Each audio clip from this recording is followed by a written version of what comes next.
Michelle L.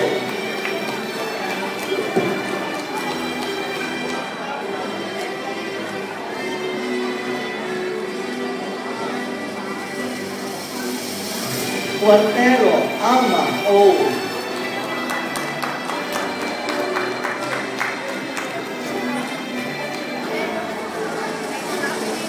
The assist Lovely M.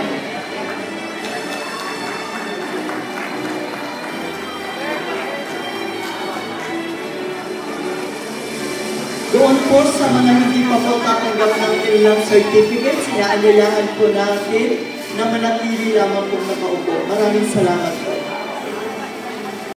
Mr. Noel Lina.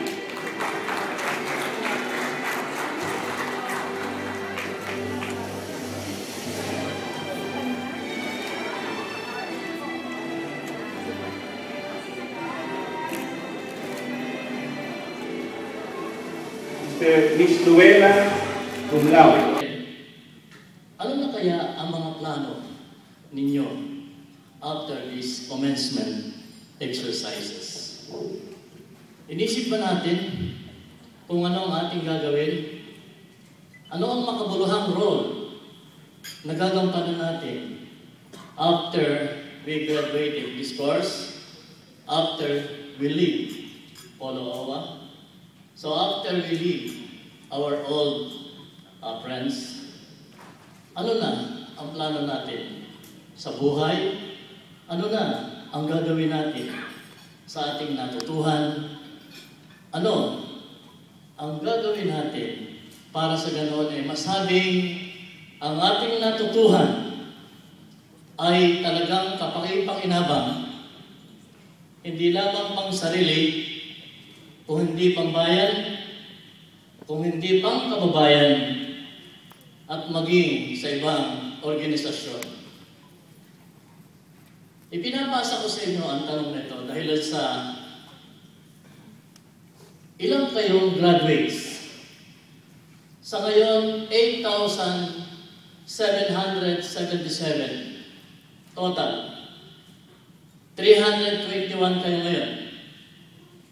At kung ito ay titingnan natin, isang napakalaking puwersa para magamit sa kapaki-pakinabang ng mga programa para sa sarili, para sa kababayan, para sa bayan. Hindi ba? Marami sa atin, that is a curtailment of my right to freedom of speech. Why is there a law? Bakit ba nandyan yan? Kung hindi po tayo, mga kababayan po natin, tama yung paggamit po sa information technology. Wala na po. Wala na po kailangan po yung cybercrime law. Ayaw ko kung bakit nasa ugali po natin ng ganyan. Dapat po, I think we will have an examination of ourselves. Why we resort to those things? Why we practically kill a person in the internet, the email, the Facebook. Masama po yan.